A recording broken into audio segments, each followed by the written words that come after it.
Hello, good afternoon. तो आइए आज हम लोग पढ़ते हैं कविता आ धरती कितना देती है। और इनके कवि हैं सुमित्रा नंदन पंत जी। इनका बचपन का नाम गुसाई दत्त है। और इस पृष्ठ पर आप लोग देख पा रहे होंगे इनके जन्म स्थान, मृत्यु इत्यादि इनकी रचनाएं और इनकी पाठ्य पुस्तक में भी दिया गया है। तो यहाँ आप इसे देखकर याद रख सकते हैं। कविता देखिए। मैंने छुटपन में छिपकर पैसे बोए थे, सोचा था पैसों के प्यारे पेड़ उगेंगे, रुपयों की कलदार मधुर फसलें खनकेंगी और फूल फल कर मैं मोटा सेठ बनूंगा। तो कलदार यानी जिसमें मधुर ध्वनि हो, तो सिक्कों की बात हो रही जिसकी जो खनकती है तो उसमें मधुर ध्वनि आती है। तो पद्यांश में उल्लेख हुआ है कि कवि जब छोटे थे तो उन्होंने एक पैसा बोया और उन्हें आशा थी कि पैसों की फसल उगेंगे और उस पर ढेर सारे सिक्के फलेंगे और जब फसल लहराएंगे तो सिक्कों की खनकने की आवाज़ आएंगे। उस प्रकार वह एक धनवान सेठ बन जाएगा।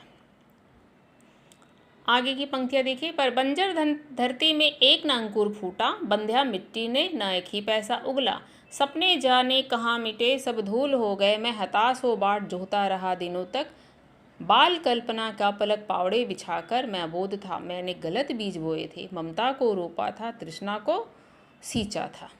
शब्द देखिए। बंजर यानी ऊसर, बंध्या मतलब ही ऊसर होता है, बाट जोना है, प्रतीक्षा करना।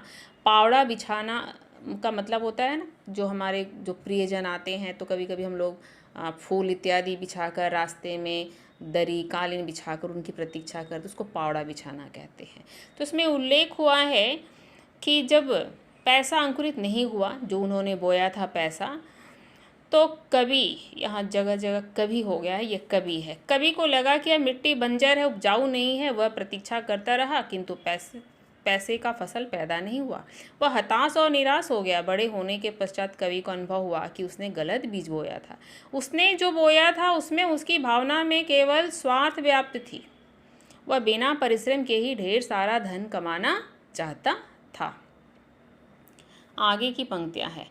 अर्धशती हहराती निकल गई है तब से, कितने ही मधु पतझर बीत गए अनजाने, ग्रीष्म तपे वर्षा झूली सर्दे मुस्काई, सी कर हेमंत कपे तरु झरे खिले वन, और जब फिर से गाढ़ी उदी लालसा लिए, गहरे कजरारे बादल बरसे धरती पर, मैंने कोतूहल बस आंगन के कोने की, गीली तह को यूं ही उंगली से सहलाकर बीज सेम के दबा दिए मिट्टी के नीचे।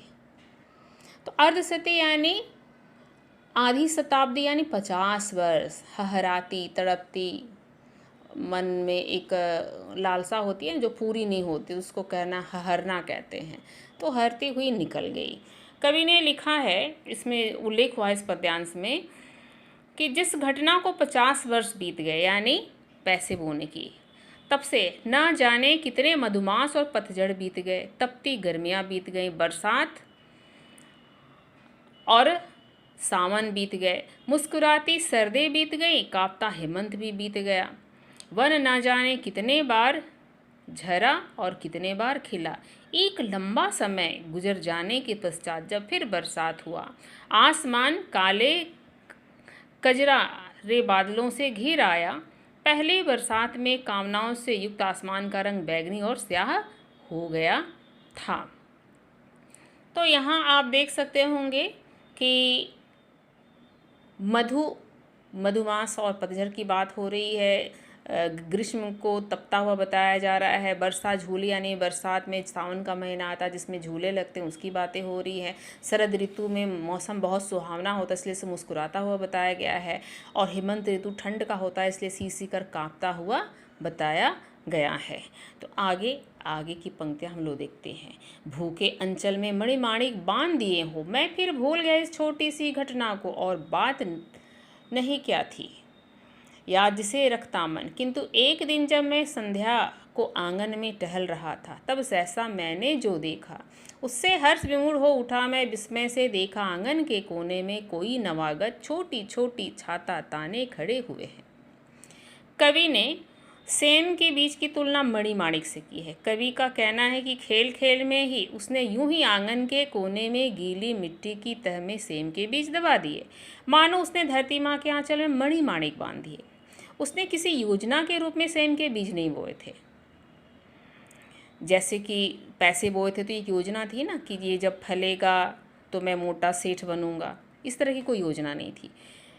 कवि, ये कवि है, ठीक है, कवि इस घटना को भूल गया था, किंतु एक दिन अचानक संध्या के समय उसने देखा कि उसी स्थान पर, ये उस स्थान पर छोटे छोटे कुछ पौधे उगाए हैं। कवि उन्हें देखकर हैरान था। ऐसा प्रतीत हो रहा था कि उसके आंगन में कई नए अतिथि छोटे छोटे छाता ताने खड़े हुए हैं। आगे देखिए, छाता कहूँ या विजय पताकाएं, जीवन की यह हथेलियाँ खोले थे वे नन्ही प्यारी। जो भी हो, वे हरे भरे उल्लास से भरे पंख मारकर उड़ने को उत्सुक लगते थे, डिंब तोड़कर निकले चिड़ियों के बच्चे से। तो कवि ने पद्यांश में सेम के पौधों की तुलना छाता ताने, ये थाने नहीं, छाता ताने आगंतुकों से किया है। या फिर कभी उसे लगता है कि जीत का झंडा गाड़ने वाले विजेता की तरह हैं, तो कभी वो अंडे तोड़कर निकले हुए नन्हे चिड़ियों के बच्चों की तरह दिख रहे हैं। कवि को सेम के पौधे का जो हर रूप है उसमें उल्लास दिखाई दे रहा है। आगे की पंक्तियाँ हम लोग अगले वीडियो के माध्यम से समझेंगे।